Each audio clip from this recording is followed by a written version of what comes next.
Okay.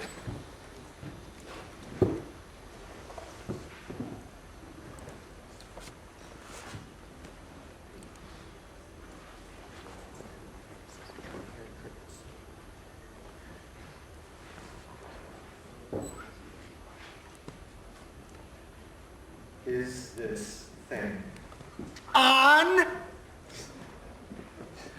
yes. Thank you. Yes, the sound of crickets chirping means that it must be A2NewTech, the December edition.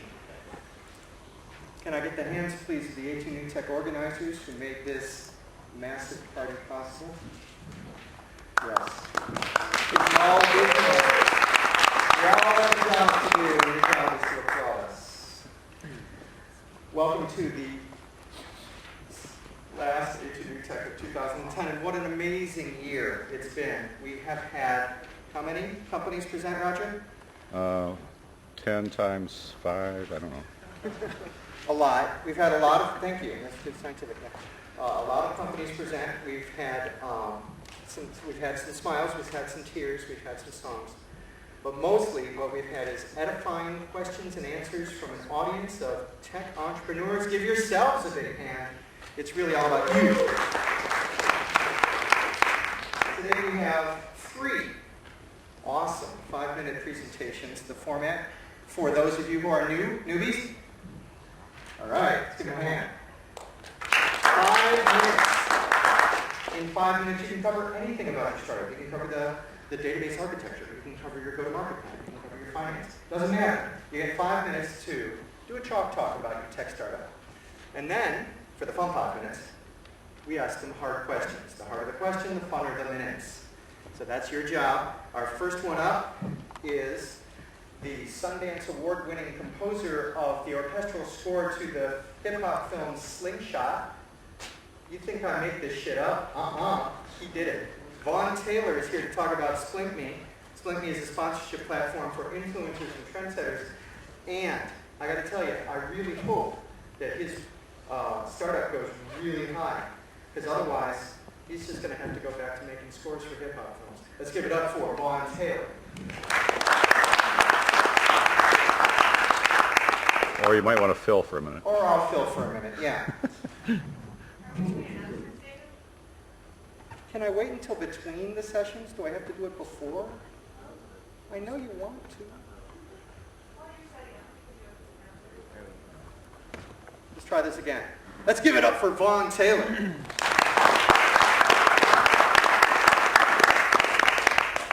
Hey everybody, just saying hi. Thanks for the introduction, Dave. So basically, SplinkMe or Splink Media, well, SplinkMe is short for that. Basically, I'm the CEO and founder of Splink Media. There's a long story behind that, but I won't get into that. Basically, Splink Media is an online marketplace that connects businesses with influencers for niche-targeted marketing campaigns. It's a quote from Guy Kawasaki, I'm sure a lot of you guys are aware of him, says, "The nobodies are the new somebodies." And basically what he's referring to is the power that new media platforms have given influencers. And what I mean by influencers is pretty much, there's a broad range of variety of definitions, but what I mean by it is anyone who has an audience, a niche target audience that has been developed based off of these media platforms such as YouTube, Ustream, Twitter, whatever the case may be. And recently they've become really sought after as marketing commodities. And the reason for this is because they offer more engaging and creative marketing opportunities than the standards such as display ads and banners and things like that. Problem is, they're hard to find and hard to access. They're usually very popular in some subcultures, but still just under the radar of businesses, along with the fact that usually what most large businesses and firms do is outsource it and pay premiums for smaller firms to find influencers, and most of the time, local businesses usually miss out completely, which is unfortunate because I think they could really benefit from it. So, again, Splink Media is an online platform that makes finding influencers easy. And how we do it is pretty simple. We set up a profile, and can you see my mouse moving around? Yep. Okay, cool. So, basically the first thing we do is we aggregate your social media friends list from right now Facebook, MySpace, and Twitter. And you can see an aggregate total network to see your reach Along with that, we take demographic data from it as well. So you can see the male to female gender right here, along with the age breakdowns and things like that. On top of that, we're able to take data such as common interests and things that influencers' fan base may have just based off of their demographic data from their followings.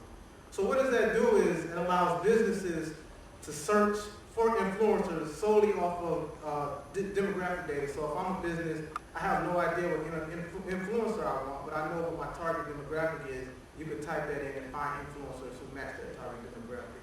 So let's do an example. Gamify is a social gaming firm in Michigan that created a new game called Mall Stars. And basically it's like Farmville or whatnot. Good news is it tests out the roof with young teenage girls. Every teenage girl that uses it loves it. The problem is nobody at Gamify has access or knows how to reach teenage girls, which may be a good thing. So they're wondering, how do we get users? We're a new company, how do we get users? So what they do is they use Blink Media and they put in a search for influencers. So they know our target demographic is people who like fashion, it's the whole mall thing. Teenage female girls within the Detroit area, like I said, they're based in Detroit, which would they want to start there. So they put in the search, and here they find Dustin. Now Dustin is a heartthrob young singer from Ann Arbor who, as you can see from his network total, has a solid following, Twitter, MySpace. His demographics match exactly what they're looking for as far as a partnership or sponsorship is concerned. They can also see that fashion is one of their very high as far as really interest. They can also look to see that his top regions are in Michigan, along with listen to music and watch videos. They like Dustin. So they see Dustin has upcoming opportunities that could be sponsored. They check it out. They see he has a weekly live streaming show. And a weekly screensaver. Yeah.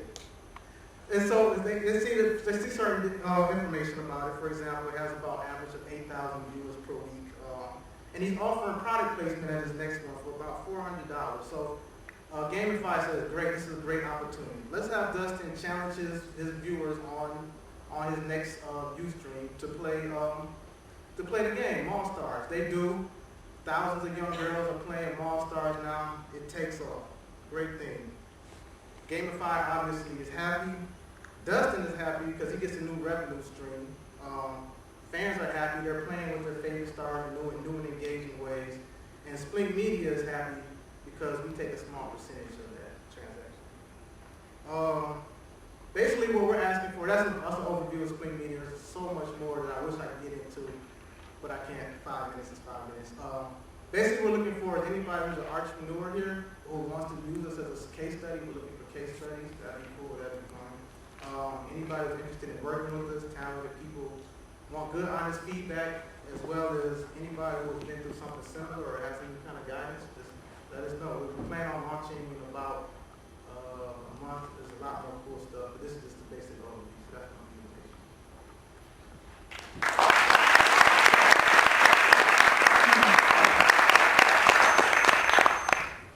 Well, did I make the time? Perfect timing. That was my goal, to make the time. You got in right in 5.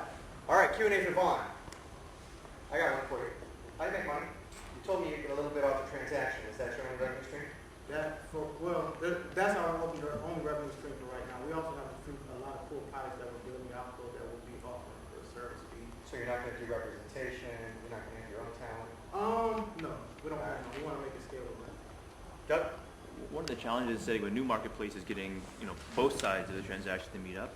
How are you actually generating leads for basically influencers to come to the platform to be found? That's a good question. And actually, the funny thing is, I've had absolutely no problem getting influencers to sign on. They kind of immediately understand the benefit and they sign on.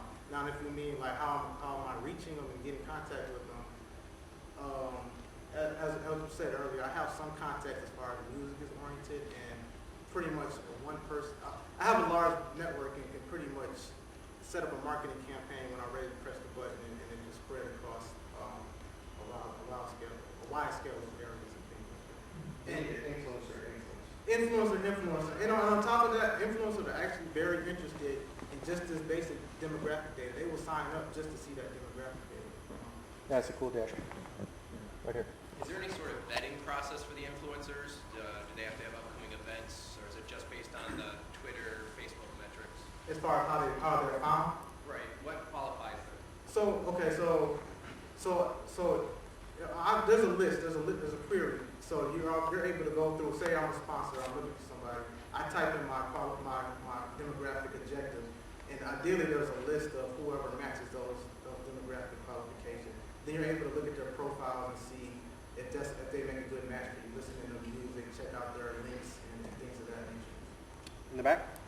After you match a business with an influencer, what encourages them to continue to use the platform as they have valuable relationships for events? Yeah, I was sure that was Good question. And it's kind of a short answer and a long answer. The short answer is you can't be 100%. We try to set up a kind of this community type of eBay / things where it's in your best benefit as an influencer to do the process through Splink Media so you can get credibility, reputation, and things like that. How many transactions you have and how you rank, so the businesses feel more comfortable going through you. And another kind of safeguards, like businesses feel comfortable because we hold the money in an escrow until the process is done. So it's on both sides. But long term is actually we're building out features where this will kind of not be relevant as long as we build critical mass, and it's not advertising based either. But as long as we build at critical mass, we will be happy. All right, say I'm an influencer and I get on this, right, Splink Me, and I want to know what the other influencers are up to that are on it. I want to maybe have some kind of competition with them, or some kind of I want to have some kind of interaction with them, or just see what their deal is, like how they're doing it. Maybe learn something about them because they're already filtered out for me. That they're interesting kind of things. Is there anything like that? Do I get to see the other people who are on there? If I'm on there?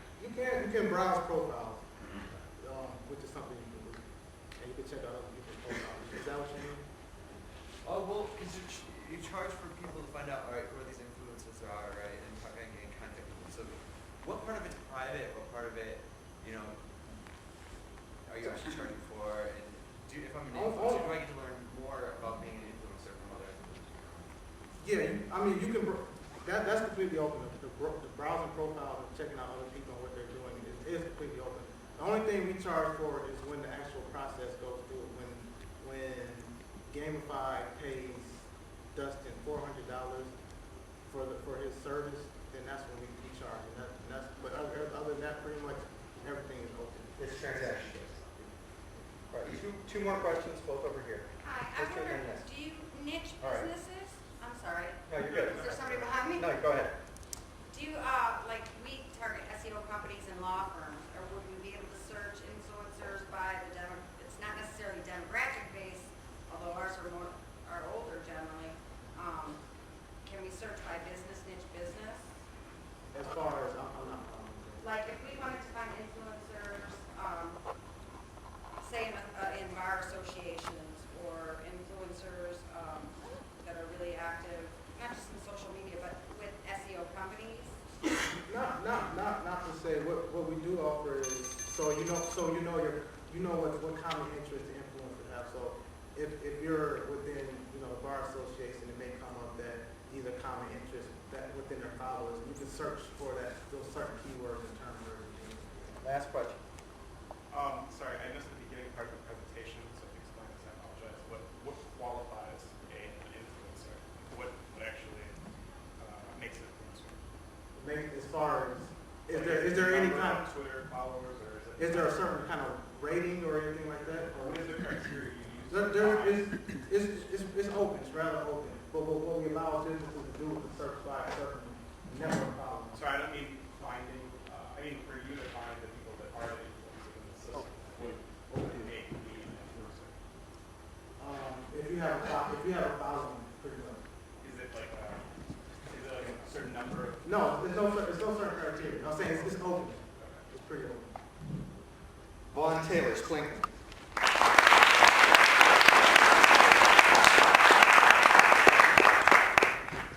Thank you, John. Thank you. All right, this is where I fill a little bit while Anthony and Nate set up. And during this fill, I want to see if there's folks in the audience who may have an announcement of interest to the entrepreneur tech community. And when I say of interest, I don't mean that you're selling insurance. I mean that you're helping build a business, and I got two. Doug, you're up. The first is in January, end of January, so we'll have another announcement about this in the next meetup. But ACE 2011, the annual collaboration for entrepreneurship, is sort of the big entrepreneurship event. Who's been to ACE? Awesome. Happens every year. It's going to be January 31st again at Ann Arbor Skyline High School. So anyway, I have flyers here if anyone wants to pick one up on the way out. Go to ace-event.org for details on what Doug was talking about. I think we had 1,500 people last year. Easy. Easily? Okay. Hi, my name is This is Dan. Dan Forehand. I'm from the Center for Entrepreneurship at the University of Michigan. Dan is Empowered, and we're here to talk about the Empowered Career Fair. I'll only take 2 seconds. But the Empowered Career Fair is the only small company career fair at the University of Michigan run by Empowered. This is your opportunity if you're looking for talent to come and get it and hire it. And if you come to this event, you also can qualify to participate in the small company internship program, and we'll help pay for your intern for a year. But you can only apply if you come to the career fair. Thank you. Yeah, so last year we put it on, this year it's on February 9th, last year was in late January. Last year we had over 85 small companies show up, a bunch of startups, a bunch of students showed up, we had 2,500 registered students. So it was a great event last year, we're looking for an even bigger turnout this year. So if you're interested, we have flyers. Ben from Mobiata hired an intern there from last year, and he said it was a good experience. Awesome guy. So come talk to us after the event. His student was even recognized in an Apple ad, right? That's right. Yeah, sweet. So flyers are up here. We're going to have some more announcements. We're going to keep it rolling now with Anthony Oliver and Nate Oostendorp of Ingenuitas. This is the RedHat embedded control systems. These are founders from Slashdot. They've written a lot of the code that you use every day and don't even realize it. And Nate spent last weekend building a pinball machine controller out of a numeric keypad for his 3-year-old. Is that cool or what? All right, let's give it up for Anthony and Nate Ingenuitas. I'm Nate Oostendorp. I've spent the last decade doing web stuff, mostly Slashdot and SourceForge, and now I'm really into hardware. I'm Anthony Oliver, and I've been involved in vision system stuff for the last 5 years. Pretty big in open source.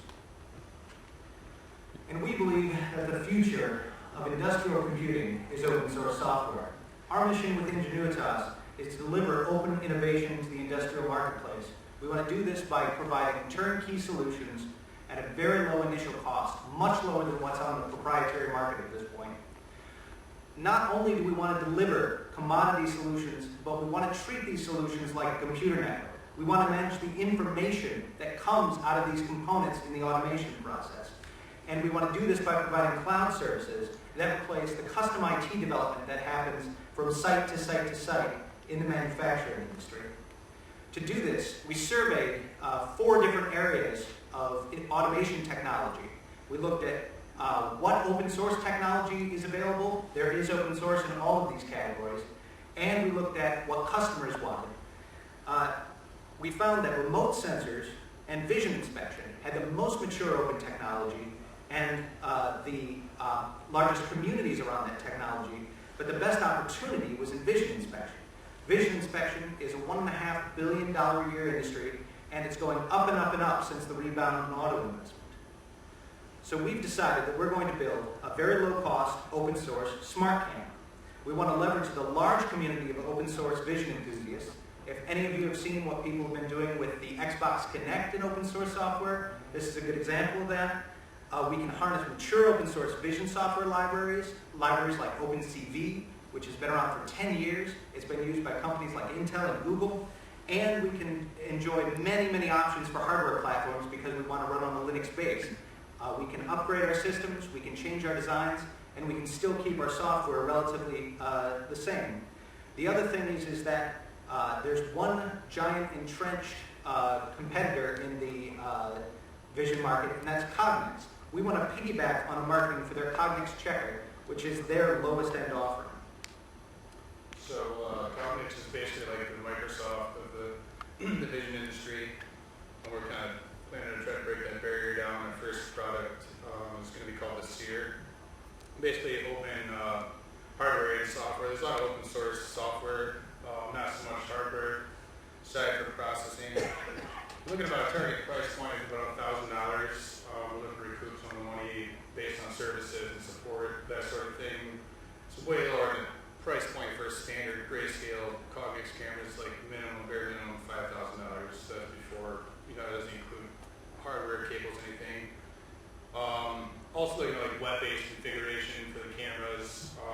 That's a huge problem now in the industry, is dealing with just version control, maintenance. Be able to just plug in any standard USB camera, so it's a standardized interface, not some proprietary interface. Looking at online services, currently no vision system software companies offer anything like this type of thing, like real-time backups, off-site, backups, version control. Most of the software, there is no version control in the software. They just change the programs on the fly. There's no way to roll back or forward. It's all kind of manually done. Analytics, tracking, measurements, statistics, ERP, and all those different type of things. And we're looking at service contracts of $50 to $200 a month, like per camera. To do this, we need money. Our funding goals are $200,000 to establish our minimum viable product. That will mean 2 developers and the contractors that we need to get the hardware together. We would also be looking at a stage A round of around $3 million. Now, before you gasp about that, about 70% of that is going to be spent on marketing and sales, because we're going to need 24 months and a very hefty amount of sales force to sell and grow the client base and expand the service model. Why us? We're well positioned for a rebound in auto manufacturing investment, being in Michigan. We have expertise. Our team brings expertise in automation, large-scale data management, web technology. We also have strategic connections with manufacturers and distributors in the area, and a proven track record in open source media and community management. Here's our team. We've got a graphic designer, a community manager, a cloud expert, and a lawyer, and us.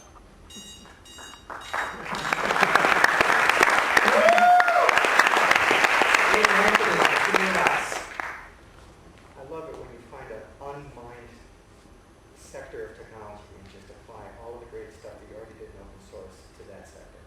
And do you have any idea what these industrial controllers cost? It's insane. Yeah, good job, guys. All right, Q&A for, okay, Nick got a question? Yeah, right? No, you just got it. Okay, in the back. All right. Who have you been partnering with to develop this? With any sort of beta customers, and what are their feedback been? So we aren't in development yet. We're planning development.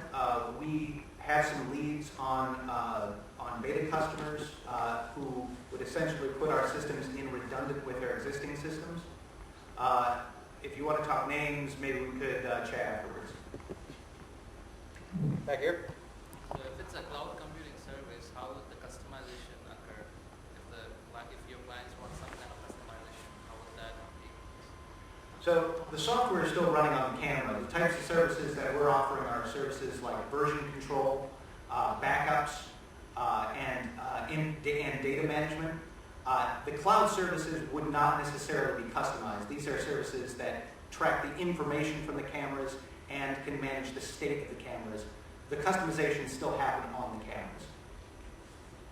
Ingenuitas is a software company. Essentially. All right. Do you make money through licensing, through systems integration, through services? Probably initially we will have to do some systems integration just to get off the ground. Our goal is to go entirely through a margin on the hardware and a service contract per camera. Service. Okay, cool. Doug? What's the driver for sale? So are you guys just a low-cost competitor to the existing systems that people will replace their already deployed vision systems with, or are you looking for new customers who maybe never would have been able to deploy these kind of systems in the first place? Yeah, I mean, our vision appliance is coming in at under a third of the cost of existing systems out there. So we're looking to break open a new segment, which is much lower cost. Most companies who are deploying vision systems want to do more, but the price tag is prohibitive. So this is something where, we think if we can get the price point right and get a good product out there, we'll have no problem getting lots of cameras out on the market. So what is that? I'm sorry. Right. So what does your typical customer sort of look like? In terms of like how big are Typical they? customer. Go ahead. We're basically looking at, a lot of like Cognics and stuff because of the cost. It's typically like tier 1 people, like the big 3, any big manufacturer. So we're kind of looking at maybe getting the suppliers too, that their quality is quite lower and it affects production rates for the big companies. So looking to maybe get a foothold in there, but then offer some other services too for the bigger companies that don't have, just from experience, I know like the version control and that sort of thing. What do you think, Cognics, is that the way you pronounce it? What do you think is their likely reaction to your success? My guess is they're probably just like huff it off as, like whatever, no big deal. I know like the time to market, like how long it takes them to develop something. I think when they'll be scared is when they start to see how quickly like we can deploy like new feature enhancements or version rollouts, because we can just push it out instead of having to manually someone go to the actual station, modify the camera just to add some type of new feature tool where we can just do it completely remotely over secure network. Ed? Two-part question. How much does a large existing customer spend typically on a competitive offering? A typical install, like a standard low resolution camera would be like, with systems integration, $40,000. Not one unit, but say you went to a GM. Typically, a lot of it's customized per install. That's one of the big problems. Is just doing the install. The system integration is like a huge cost for them. They would love it if they had someone. The point is going to them and maybe getting a strategic deal where they fund your seed round. Okay. What are the main languages and libraries you're looking to use, like for all the open source development? So we're working right now on a Python interface to OpenCV, which will kind of prettify the API because OpenCV is pretty nasty. And then for the web framework, we're using pylons. And then on the front end, jQuery and jQuery UI. Last question. I was just wondering what is it that what was the other company that you were talking about as a big competitor? Kaigas. What is it that costs so much about their cameras? What's the difference that you can produce one that's cheaper? They're pseudo-monopolist. They also know like a lot of patents and various things that have gone to court and stuff with other companies and they've lost. But they typically try to bog them down with those sort of things. Another high cost is like high speed acquisition for cameras. We're not looking, a lot of times in standard manufacturing, you have something comes into the station, you have like a cycle time of 50 seconds or a minute. Food applications, that sort of thing, they need like high frequency acquisition data rates. We're not looking to try to move into that market. So Nate and Anthony from Ingenuitas.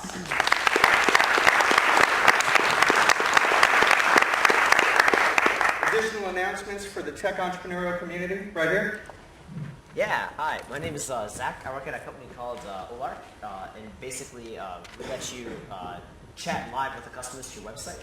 There's no better example of this than the Humble Bundle #2 that launched today. So a bunch of indie developers get together and they're selling their software for charity for the holidays. And so they put live chat on their websites that allows them to talk with their customers, make sure everything's going smooth, that sort of thing. That live chat offering is powered by Lark. That's us. So we're a growing company. We just did Y Combinator in 2009. We're basically looking for people who can help us scale our business, people who can help us with better user experience, people who can help us, load balance our servers, people who can help us develop kick-ass features for customers. So that sounds like you. Please come talk to me, and we'll be at the Empower Career Fair. Also. Thank you, Zach. Chris? Real quick, we're getting ready to launch our alpha site in January. We are developing what we call the last step in a social experience, the first step in virtual reality. It involves a device interface with a smartphone app. We're looking for developers, hackers, all that good stuff. So if you have any interest, talk to me. It's very exciting, very far-reaching what we're doing. Thank you, Chris. Chris will be hanging out afterwards. All right, without further ado, I want to introduce Andy Fowler in a nutshell. He's going to show us about his Salesforce killer. Well, who here wants to kill Salesforce? I already know one back here. All right, and Andy, are you nervous about the pilot license? No. He's not. He's going for his driving test in an airplane, right, in 2 weeks. All right, let's give it up for Andy in a nutshell.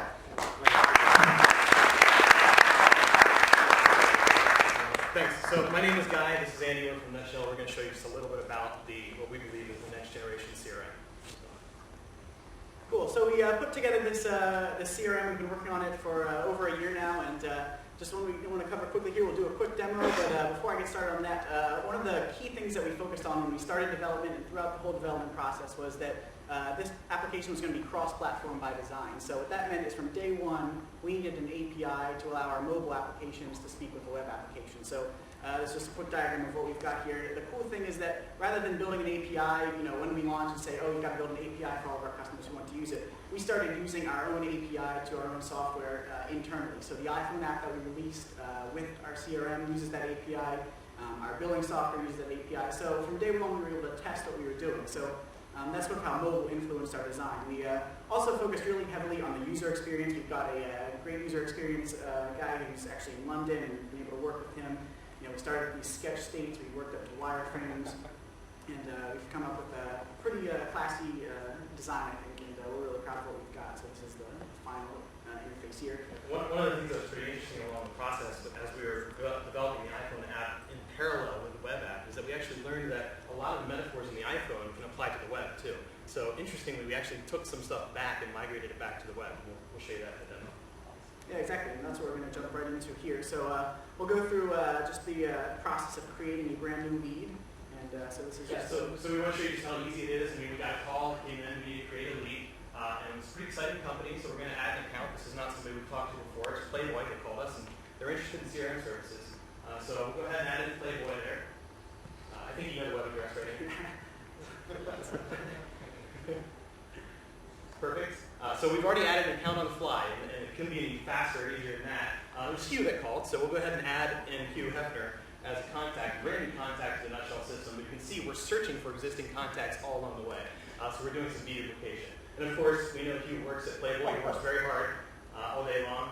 But we also have a consultant that's associated with this lead, so we're going to go ahead and add in our consultant. That's very important. And there he is, Doug. We're going to get Doug. And Doug, you work at Playboy, I don't think so. You just provide them consulting services, right? So we'll go say no there. So we've got our contact set up, we've got our account set up. We're going to go ahead and save the lead. It automatically assigns to the right people based on rules that we've already set up in the system. Boom, we're up and running. And now let's go check out Doug because we know a little bit about him. So we know his web address, we've got all that information. You can see how this came up as a modal interface right on the screen without losing context of the lead that we were in. And that's very similar to what you see on the iPhone apps, right? So we've got his talk tab there. I've got Doug on the phone, and he makes small talk, make sure that I'm selling the product to him. But I've got his Twitter feed for Doug's actual Twitter and his company information right there inside the Nutshell system. And of course, I've got my activity scheduled with Doug. We're going to do Beer 30 this Friday for sure. And so you can see how easy it is to get around the system and understand the contacts and all the information. Yeah, the sliding is something that specifically came from the iPhone, like I mentioned, sort of being able to push to different views and get back to where you are. That's something that we directly pulled from the iPhone. Right, and you can see even the breadcrumbs is kind of a similar thing. You can go back and forth, and if you click on contacts, you can see how it actually builds up a breadcrumb view of the information. But if we lose that, we're right back in the lead that we started from, so we didn't lose the context of what we were doing. The other really powerful thing about Nutshell is our sales process management. It's completely dynamic, completely customizable. So we can have all kinds of different processes and steps built in here with dependencies and inputs and everything. And depending on what actually happens in the lead, for example, if I add a specific type of product, it might add in different steps associated with trying to sell that product. So it's very highly customizable there. Do I actually want to show the process configure? Yeah. So let's just pop over to setup screen. Lots of different widgets and wonderful stuff to set up in Nutshell. This is the actual process builder. You can see it's a very visual interface to building processes. So instead of having a big multi-step wizard, you got popovers like you would see on an iPad. So it's another thing to carry over back into the application itself. And then of course reporting is a big part of CRM, so we've got really great customer reports. It's also a visual thing. It's not a 7-step wizard that you have to go through. You can see that the information changing dynamically as you're actually doing the queries. You can do your sorts, and it's pretty wonderful user experience. That's it. How do we do on time? You're 15 seconds to spare. Let's give it up for Nutshell. Don and Anthony. You so had me at deduping contacts. And that is the #1 reason why I just want to murder Salesforce. All right, let's get some Q&A going here. Right here. What are some of the key distinctions between your CRM and other lightweight ones like Highrise and Matchbook? Great question. Yeah, actually, one of the founding reasons that we went out and started Nutshell was, I've been involved in other businesses. We've always struggled with the CRM that we're actually going to use, and part of it is that there's just a missing spot in the market. So there's a lot of really great options for what I would consider very small businesses that are kind of like flat contact managers, but there's not a lot of really great options for the mid-market. So from a feature set, as we're developing Nutshell out, we're actually focused on the 100+ user companies. So 100 users to thousands of users is really where our strategic development goals are. Of course, we're going to have 20 users and 5 users as well, but that's kind of the primary difference. Anthony, and then right here. I just want to, you guys can have like an API where people can hook into your own system, because like currently it's like Civi CRM and an interface with Drupal. Yeah, so as Andy was mentioning, that's when we built the API that we're actually built the iPhone app on top of, so we use our own API, eat our own dog food, to actually deploy the apps to different platforms. And that also lets us go into Android and all the other platforms that we want to be on. But the purpose for that is it's a published API, so it's open access to the customer base. In Salesforce, you actually have to pay like $100 a month per user to get to the API level. That comes with the standard Nutshell instance. Cool. Right here, then Zach. How well does your web interface degrade gracefully on legacy browsers? IE7. Good answer. We killed IE6 at Nutshell, so sorry. Was that the question? How far back do we go? That may not be a great idea because some companies really get stuck in the old browser. Yeah, we've drawn a line in the sand. Microsoft drew the line in the sand on IE6 too, but really the idea of focusing on user experience means that we really have to have some of those newer capabilities with Ajax and live updating, that sort of thing. So it's much easier for us just to say, hey, we're not going to even start with IE6 customers. I draw the line somewhere. Zach? The thing that kills me about CRMs like Salesforce is how much time you spend inputting information and then trying to wade through all the noise to find the signal. So are there any parts of your system that are specifically addressed to trying to answer either of those problems? Yeah, so I think you saw on the lead screen, we're trying to really take away a lot of the effort to get the information in. Getting the information out is an interesting thing. So we've got a really killer dashboard for the actual salesperson. Most of our aggregating information and displaying it is oriented towards directing the salesperson's behavior right now. And one of the things that we have to do next is actually aggregating that information for the sales manager, right? So the guy can sit there and say, how often is our salesperson's activities done on time? In aggregate, what does that look like? And that's a piece that we're going to work on next. Okay. So with most CRMs, you're up against switching, both in terms of cheaper application, but we don't want you to lose anything you've got in Salesforce or anything else, and then out in terms of is there an exit? Are we going to be absorbed by a bigger company, one that you wouldn't necessarily have inroads in? How have you created the functionality between importing and exporting and your tabs and your ease of use relative to existing information? So actually on that point, we're pretty much learning as we go. We launched Nutshell officially last month, November 15th in New York. And we've got tons of trials coming up. We sell by trial, basically. So you go to the website, you can set up an instance for free. You basically supply your name, company name, and email address, that's it. And so we've got hundreds of those guys now. All of them are talking to us about importing. And so we're kind of letting the needs of our initial user base decide what kind of features and functionality that we build. So basically our strategy there is build the back-end automation tools that we need and then bring it up the web interface. But at this point, it's very much hand-holding. Every single company, what are your needs? How many contacts do you have? How do you want that to be imported? What kind of relationships do you want us to build for you? And then based on probably 3 to 6 months worth of feedback, we'll actually create the tools. Guy, Andy, are you racing right now? Are you growing organically? Do you have revenues? Talk to me about the business to business. Business of the business, we've got about 12 contributors. 6 or 7 of those are full-time. We're actually hiring people. We're privately funded. We're fully funded. So we've got a good funding stream. We're looking for a front-end developer. We're looking for kind of a LAMP person right now. In terms of growth, we're already doing advertising and marketing. Right now, our real challenge for the next road, or the next hill, basically, is to figure out how we take the 100-user company and the 1,000-user company and make sure we have everything they absolutely need to close the business and close the deal. So right now, we're kind of focused on that, getting the feedback from the trial, making sure that we've got all the different, like for example, drip marking is a big thing that we've got to integrate into our sales process so that we can get the 250-person company. So that's one of the features we're working on next. So it's a lot about getting our trials in, getting our initial customer base built up, and taking the feedback that they give us and making sure that aligns with our strategic goals. Are you doing outbound, or are you just relying on inbound sales? We're generating leads. So we're generating leads. We're basically getting. All right, let's give it up for Guy and Andy from Nutshell. We do have screen lights. If anybody wants them, come talk to us. These guys have serious mojo. They're in the Pineapple Building. Anybody know what the Pineapple Building is? All right, so the carve of that building, it's like you can cut it with a chainsaw. Pure Visibility was in there. Who else did before Pure Viz? Let's see. Yeah. So, Andy. Thank you, Mandy Pandy. Yeah. So, of course, the real estate guy knows this. Yeah. I want to thank, while Ben's setting up, I want to thank our sponsors. I especially want to thank the board of directors of A2 Geeks. Hey, you guys have been sponsoring us, and we really appreciate it. And I hope you're having a great board meeting right now. Can I borrow the connector that was up here earlier? This one is not. You want to use that? No, unfortunately, the one that I brought is not doing much right. Okay. Who walked off with an adapter?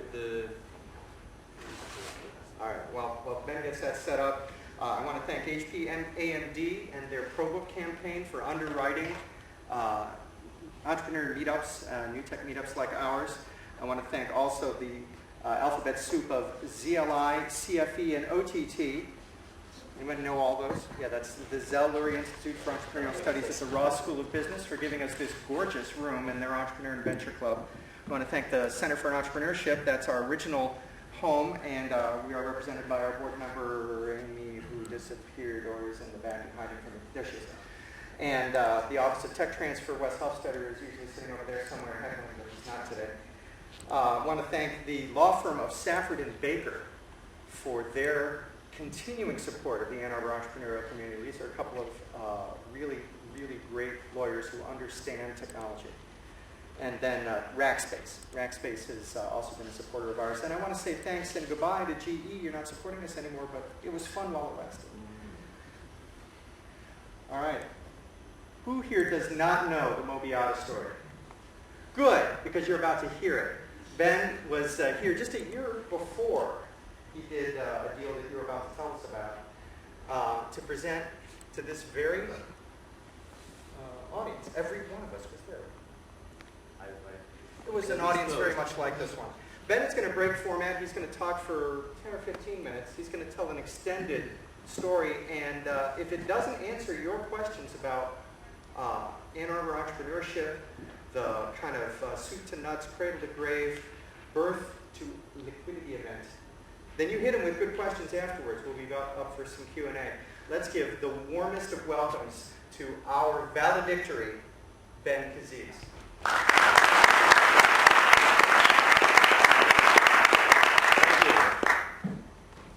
So my story begins, for those of you who have not heard it, with an idea, as every company does, I guess. This is an idea that I had while walking through the Minneapolis airport. I am not from Michigan. I was living in Minnesota at the time.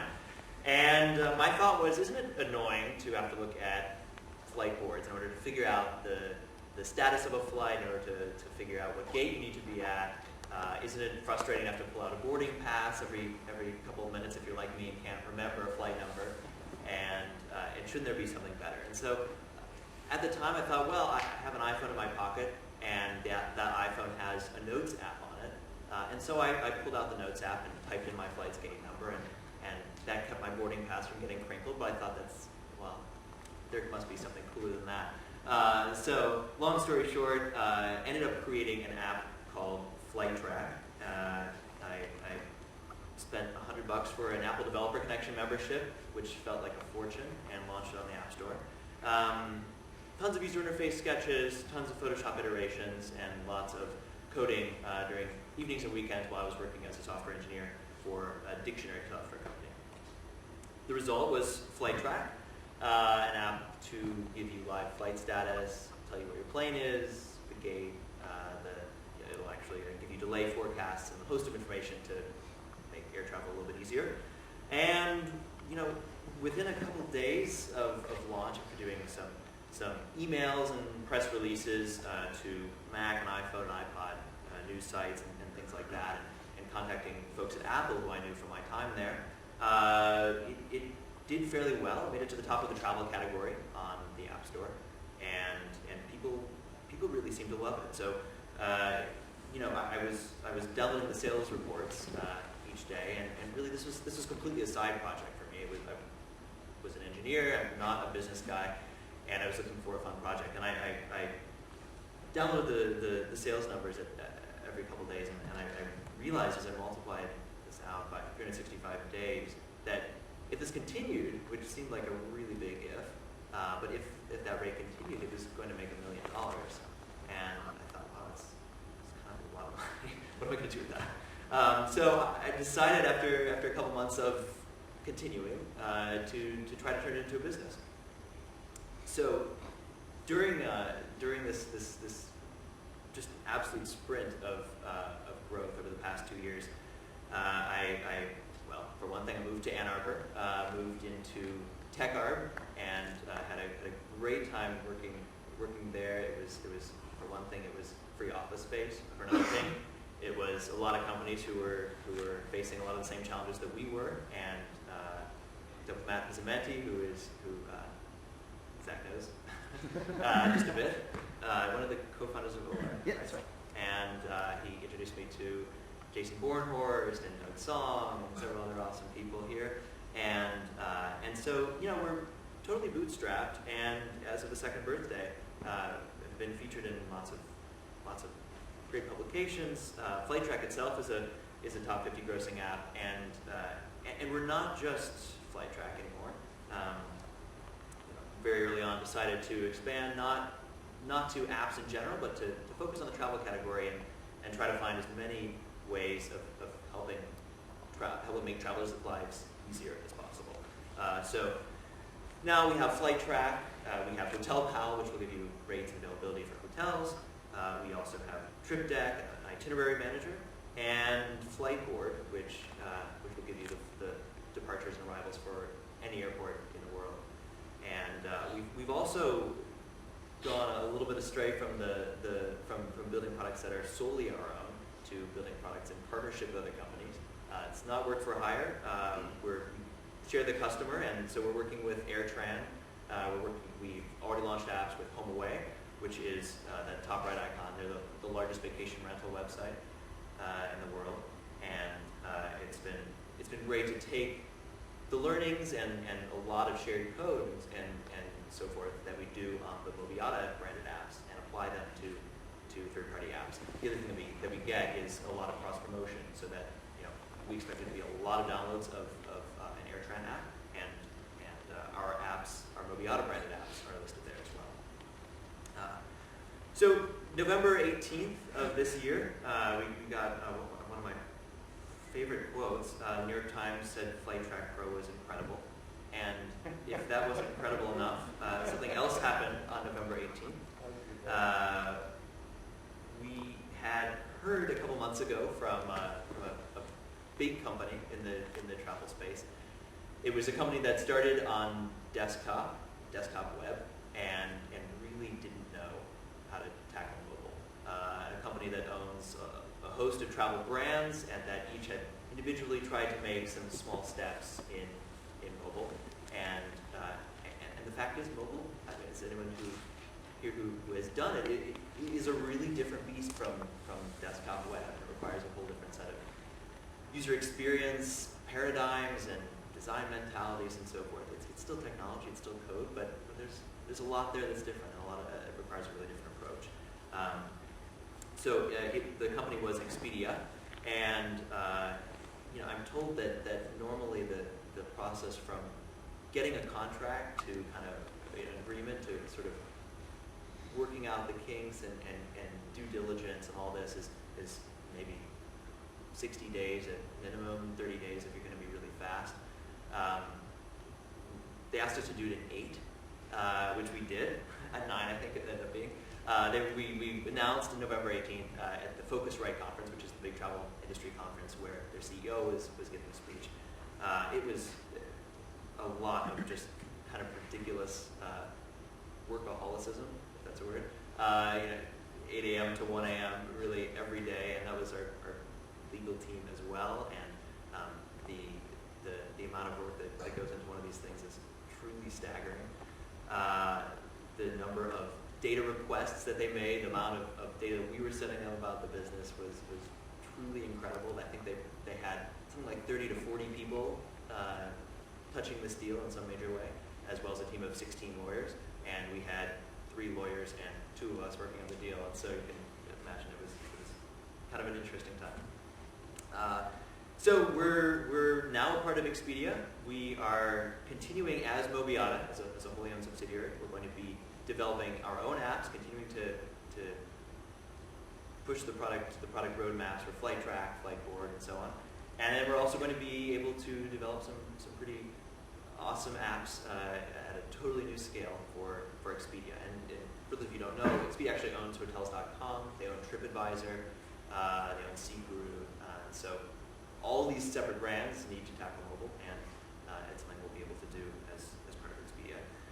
So I took a step back, and I was trying to figure out how did we do it, and we made a lot of mistakes along the way. Certainly, this is not something that anyone can do on their own. We have an incredible team of 14 people, and resources like TechArb and A2NewTech and Empower, the career fair, as we were mentioning, have been incredibly helpful. But just to take a step back at a higher level, I think the first lesson that I really learned is be frugal. So, anyone who has been a student before, I think knows a lot about this. And I was not a student at the time of founding this, but was all my friends were students, and I really did my best to kind of run this as if we were all students, being as cheap as possible. So, what we spent on marketing in all of 2010 is what some companies spend in a month, and not companies that are even that much bigger than ours. And I think each co-founder, if possible, for a smaller product like ours, should have the skills to do an alpha product without any funding. There are resources all over the place here that can help with that frugality, and TechArb is one of them. I mean, not having to spend on rent or internet or the time of trying to find the right office space is huge. Once we left TechArb, I think that's when I finally realized everything that TechArb was doing, besides even the actual money that we were saving, it is really complicated trying to find the right space. And so I think lesson number 1 is be frugal. Lesson number 2 is be fast. Don't get too stuck planning. Plans are good, but don't plan too much. Every month I think we all look back and kind of can't believe how much has happened in that month. And I like to tell the story of Flightdrag on Android, which was our first platform besides iPhone that we tackled. The developer was a guy who knew Java very well, had been working at Oracle, and I said as he was joining, Google has told us that they'll be able to market this app quite a bit if we can launch it within a month. And this guy is coming from Oracle, and he, in 2 years, hadn't done a single major software release there, and he just kind of looked at me like, and he said, yeah, I think we could probably do that. He picked up the Android SDK, he wrote it, he launched it, and out there and doing well after a month for that initial version. And then, maybe most importantly, is to delight customers, not just to kind of meet their needs or to satisfy them. I think it really starts with solving real pain points that people have, identifying things that aren't contrived, that are truly painful for customers. And then, the way we think about it, when we're in the world of mobile apps, is how many times do you go to an airport, for example, and you're sitting there bored, and you kind of look over someone's shoulder and see what they're doing on their phone. Or or a friend is using an app and really likes it and says, hey, this is a really great app, you should check it out. I don't think people do that about things that they're just satisfied with. I think they do that with things that they're totally delighted with. So, you know, we're 14 people who really love the product, and hired really carefully and did our best to create this culture of fun and hard work that allowed us to make products that people really love. So, you know, part of that though is we're not really the ones who know everything about these products. It's of course the customers, and channels like Twitter are great for getting feedback. It's nothing unique to Mobiata.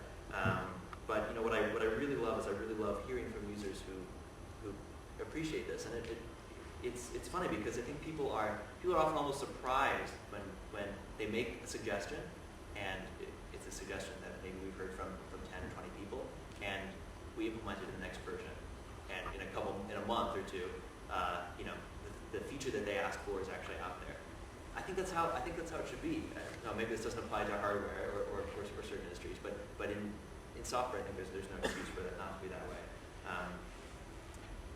So I mean, I think the other part of that is about perfectionism, and it can't be too perfect because nothing will ever get out there. On the other hand, here are just a couple of the choices that we were considering for a slight refresh of the Flightdrag icon in version 4, this release that was timed to the second birthday of Mobiata. Up here, I guess we have, 6 icons. We went through 30 different iterations of screens that looked like this one before coming to the one that really looked right that's out there right now. And, you know, that kind of perfectionism pays off, and Apple featured the icon in a television commercial, which just does more than any advertising that we can do. So the last lesson is to delight customers, and that's what I hope to continue as everyone from the team joins Expedia and what I think of as phase 2 of Mobiata. So thank you.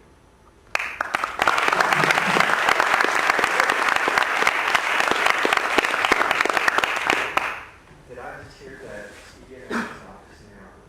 They have an office in Ann Arbor. Tell us about it. So we're on Nichols Arcade. It directly overlooks Comet Coffee, so you can not just go to Comet Coffee frequently, but actually look at the latte art in the mugs while you're working. I just can't get over it.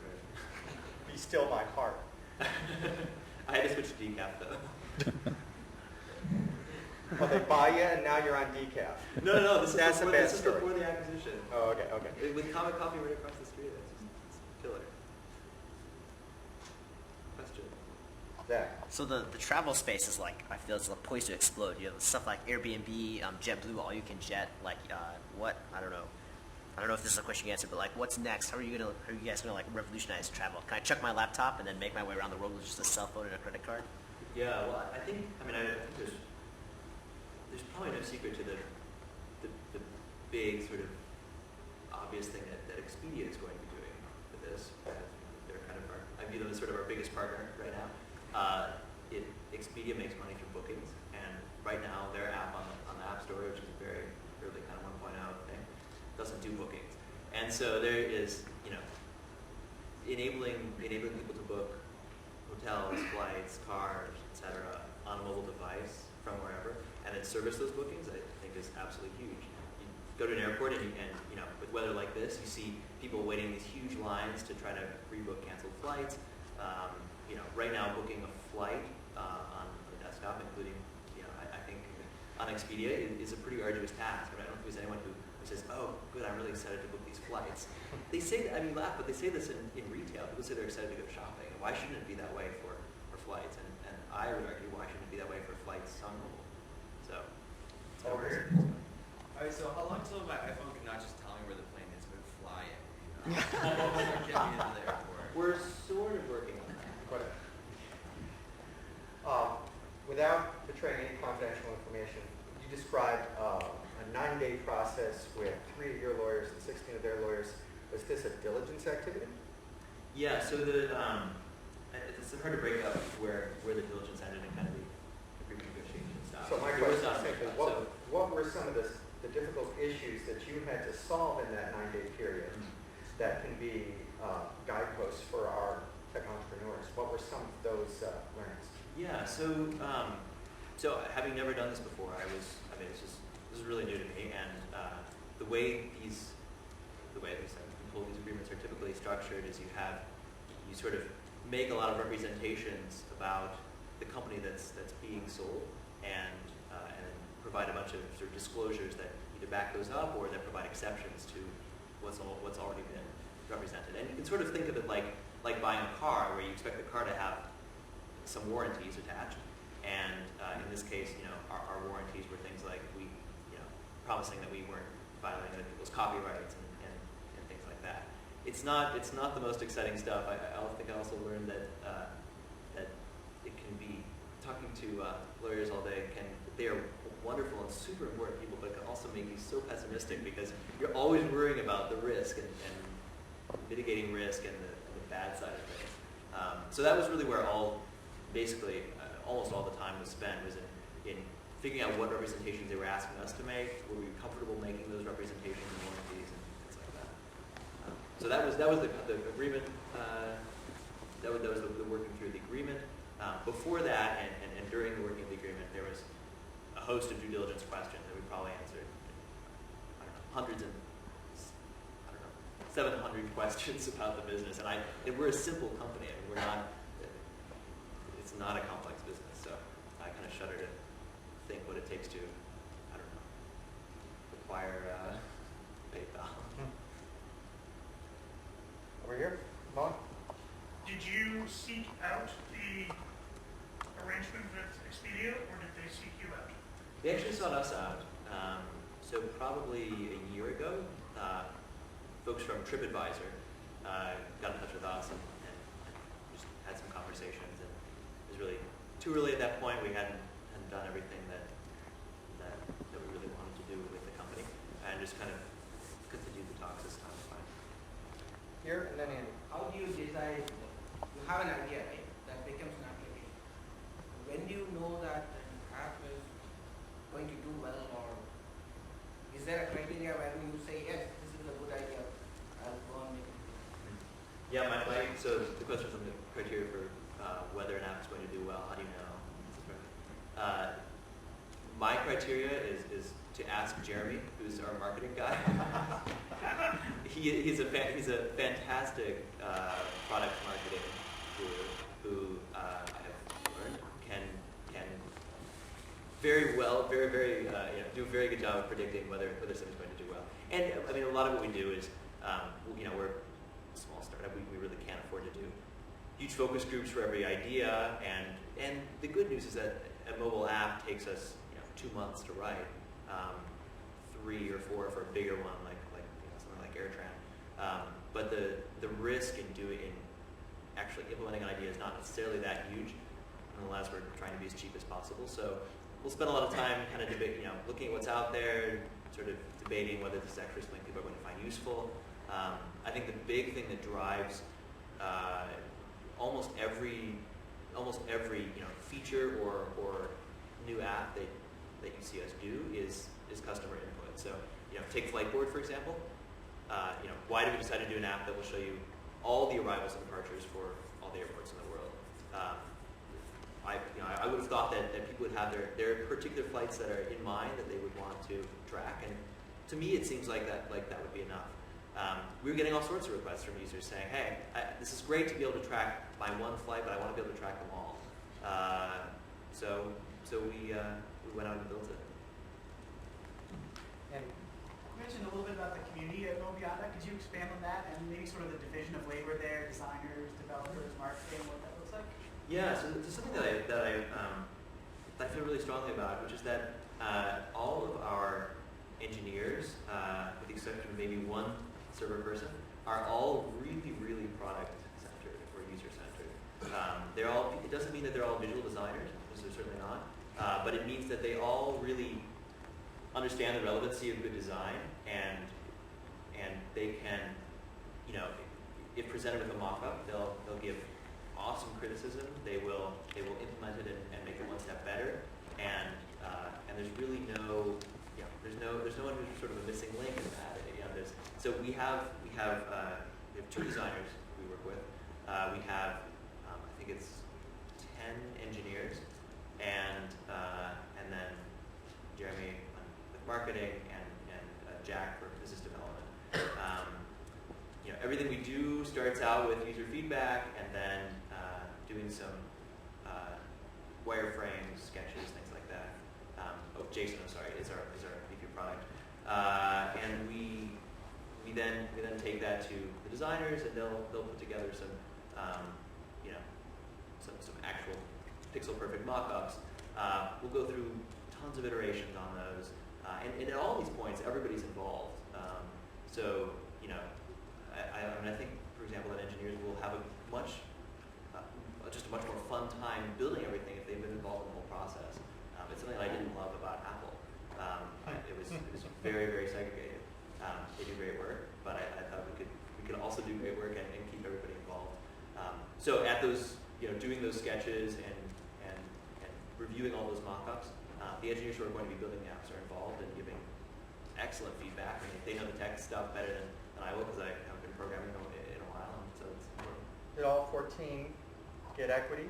Go to Expedia, staying in Ann Arbor. Not all 14 are in Ann Arbor, but everyone who's in Ann Arbor is staying. Excellent. Vaughn, and then over here.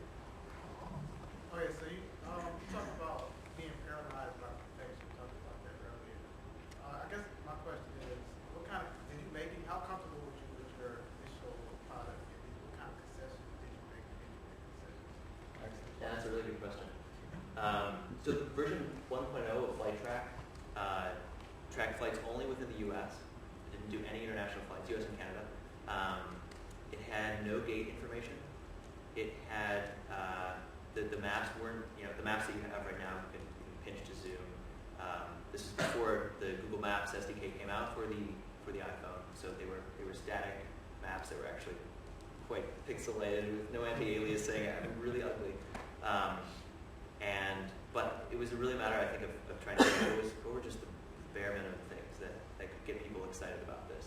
And I really thought the map was key, because by the time I was maybe 75% complete with this version 1.0, there were other apps in the store already that were vying for number 1 and number 2 that were giving live flight status, and in some cases had gate information but didn't have the map. So I think it's important to kind of isolate, what's going to be the key differentiator, what's going to be that visual whiz-bang thing for a product. And then from there, I mean, it's, so it turned out that this is really unfortunate. It launched November 17th, so it was right before Thanksgiving travel. And for those of you who remember 2008, the weather was terrible for Thanksgiving travel, and so everyone's flights were getting delayed and canceled. Everyone needed Flightdrag. That was great. But what was not so great is that our data provider, it turned out, did not provide updates of flights before they took off. They're getting data solely from the FAA. And the FAA only is the air administration, so they only care about flights that are in the air. So ended up having to switch to a new data provider. That gave us the gate info, it gave us the international flights, and what hadn't worked out business-wise with them initially, suddenly they're saying, oh, it's a number 1 app, and we should work with it. So it's really important in some ways not to be perfect, and it's really important to be perfect, and it's always a struggle to find balance. Have you looked at, I know you said you want to state travel. Have you looked at things like public transport, like buses? Like I know, for instance, just in Ann Arbor, like the bus, the mobile webpage is garbage. Yeah. Like it is. Like I just would like whip out my phone and be like, oh, that's where the bus is. Awesome. Yeah. I'll be here in 5 minutes, whatever. It's funny that you mentioned the bus, because our intern from last summer, who we hired from the Empowered Career Track, had what really attracted us to him is that he had, as a side project, developed an app called M-Bus that gave you the bus stats, told you where the buses were. It's absolutely cool. And in fact, I just interviewed another guy who is, we're hiring a lot of people, in case you can't tell, who had done this kind of work for the city of Oakland, as not in a mobile app form, but desktop web tracking of buses. And so it's absolutely it's absolutely a travel-related problem. It's absolutely a problem that people have. I think the actual schedule information doesn't make a great app because Google Maps will do this for you right now. But I think having the live info would be great. Where it becomes a little problematic is that all these companies have to install GPS devices on their buses, and you have to have some sort of connection with all of these. And so, you know, what you really need is someone to go out and aggregate all the bus data for the U.S. and somebody should go out and start that company. Doug, and then here. So just two questions, Ben. So what was the best thing about being in Ann Arbor? What's the worst thing for Mobiata being in Ann Arbor? Everybody hear that one? Good question. What's the best thing? thing? And the worst thing about having Mobiata in Ann Arbor? Yeah.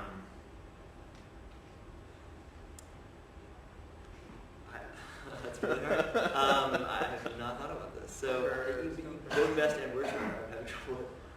So this is for me or for Mobiata? I guess it's for Mobiata. For me, it's that I just like Ann Arbor. What can I say? I don't know. I'll think on that. Okay. So, all right. Well, that's important for Mobiata too. Yeah, don't tell Diller that or else he's moving out. No, they said they want us away from Seattle. Good. It's kind of a similar question, but at the beginning of your presentation, you mentioned that you weren't from this area, and I was just wondering, like, what made Ann Arbor an appealing place for you to expand your business? Yeah, it's a good question. So I I visited Ann Arbor several times because my parents are both at the grad school here. I knew of the University of Michigan as a computer science school because I knew that Apple did a lot of the recruiting there. I think it's one of the top 5 schools where Apple recruits, and I knew the same to be true about Microsoft and so on. And as I had this company that was doing well, and I was trying to figure out, did it make sense to move to Silicon Valley? I just come from there, and I didn't really want to be out there. Was there going to be a benefit to being in Boston, Seattle, Silicon Valley? And the interesting thing is that the cost of living in those places is so high that I couldn't really be frugal and do that. And I looked at the places where the talent was coming, and I thought, well, if Apple and Microsoft and Google could do a lot of recruiting here and steal people away, why can't I just be in this great town and keep people here?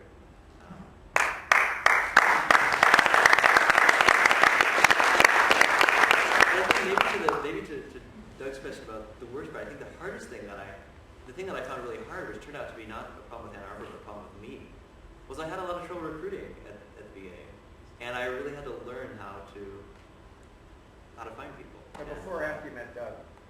Well, I met Doug way early on. Everything's after. But no, Rich Sheridan from Menlo was really instrumental in helping me figure that out. So. All right, last 2 questions at the end. You've worked extensively in the iPhone and the Android space. As you go forward into what are probably going to be some much larger and sophisticated integrations, do you see a difference in the potential that those different environments offer going forward as you deal with these grander applications and solutions? Sure, you're asking about, so then are the different platforms, are there going to be benefits to making bets on various platforms? Yeah. So right now we have apps on iPhone, iPad, Android, BlackBerry, and the way we try to make decisions about which platforms to tackle next is by seeing some initial success on those platforms, and then especially by we're also on WebOS. So especially by seeing whether we're going to get some marketing support from the carriers or from the device manufacturers, OS manufacturers.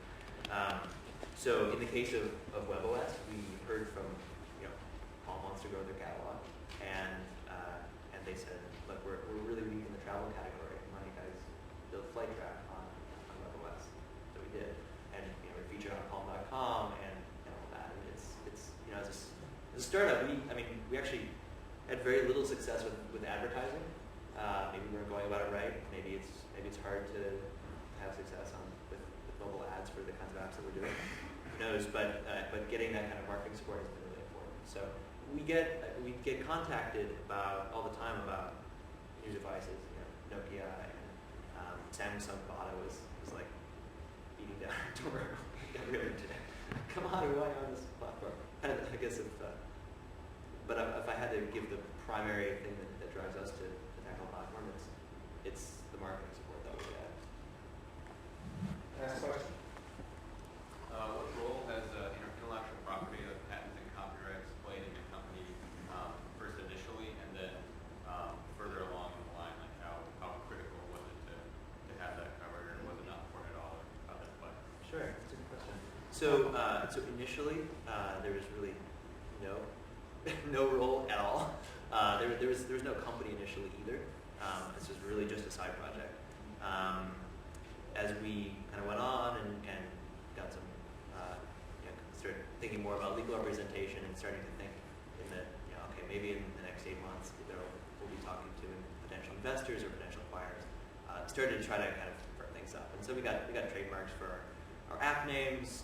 We filed one patent, which is of course living in the patent office right now. But there's, I wouldn't say that we've certainly not been like driven by intellectual property. It really has not been a focus. November 2008, you got started. November 2009, you spoke to this group. November 2010, you're I'd say we're entering phase 2. Entering phase 2. That's a much better description. This group, A2NewTech, turns 2 in February 2011. And I think we're going to keep it at 1.0. What do you think about that? Including the next generation, Doug's always got something. Stick around is the message. Ben, thank you very much for coming back.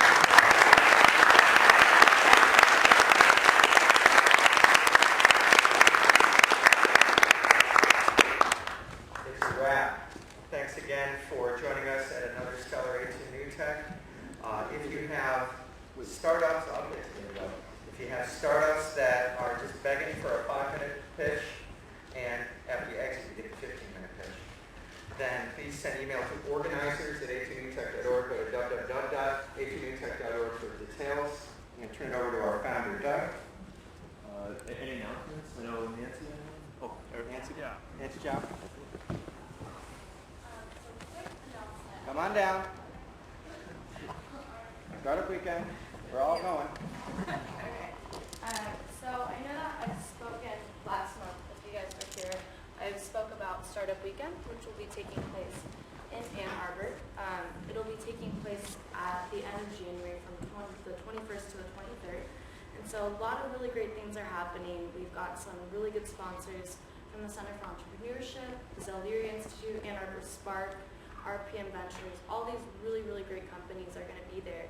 And so if you were here for the last Ignite or the last A2NewTech meetup, what Startup Weekend is essentially you build a business in the course of a weekend. And it's a ton of fun. It's something that's happened all over the world in over 100 countries. And it's been in Ann Arbor before about 2 years ago.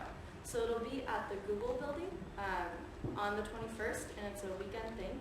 And we have the site that's being opened up right now. We're in the process of making the site pretty still. So if you go to um.startupweekend.org, you will be able to check it out and buy tickets later this week. At the next NewTech meetup, I'll be providing all of you with a discount code. So be sure to be here. And we would love to see all of you there. It's going to be an amazing event. There's food the whole weekend. You're going to find a great team, a fun project, and you are going to have a fantastic, fantastic time. Thank you. We got the Startup Weekend together.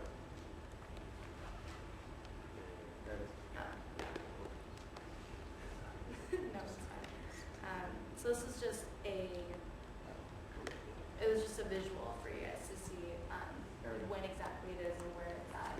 So this is being presented by Empowered, which is one of the biggest entrepreneur organizations on campus, and it's run by undergrads. So it's going to be a lot of fun. You better be there. I'll be mad if you're not. If I don't see every single face in that room on January 21st, I will be very angry. Do not want Nancy Zhao mad at you. Yeah, so if you have any questions, you can come up to me. I'll be up there, and I can give you more details. Thank you. All right. More announcements. Hi, I'm Eric, and wanted to bring to your attention that Guy made a very clever plug of the Beer 30 at the Tech Brewery this Friday. Well, Nutshell was talking. I wanted to plug that a little bit more and note that it's going to be an extra big event, which happens once per month. It's going to be kind of sort of a holiday party this time.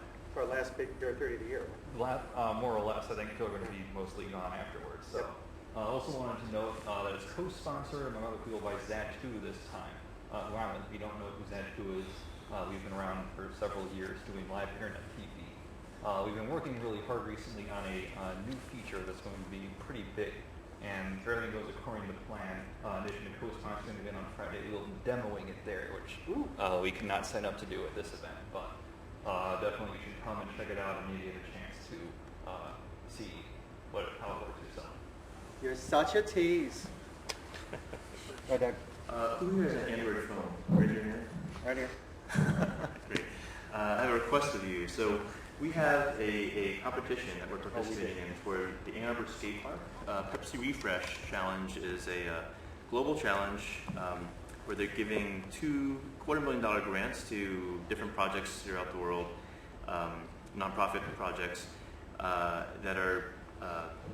win a popular vote. And so if you go to refresheverything.com/A2skatepark.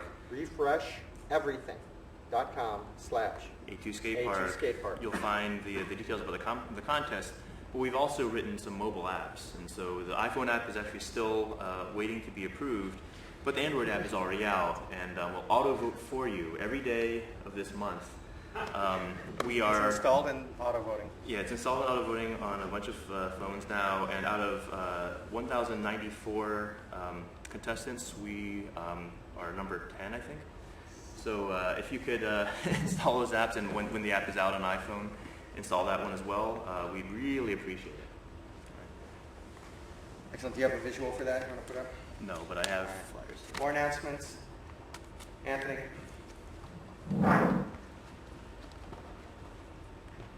I just want to say I know a lot of people are always looking for people for jobs. I'm redoing A2Geek sponsors, A2NewTech, and I'm redoing the website now, and there will be a job board on the new website so people can just post things out there too. So that'll probably become beginning 2001.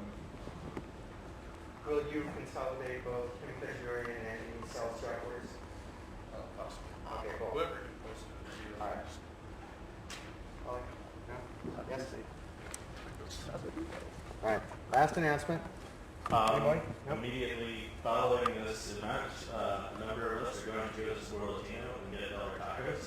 So if that sounds like a good idea to you, then please join us. What's the record we're trying to smash? A2 New Taco. If that doesn't sound like a good idea to you, then you're crazy. And that's A2NewTaco.yum. Taco Tuesday. Thank you very much for joining us on a very cold winter evening. We are adjourned. Happy New Year. As long as they use RDNS servers.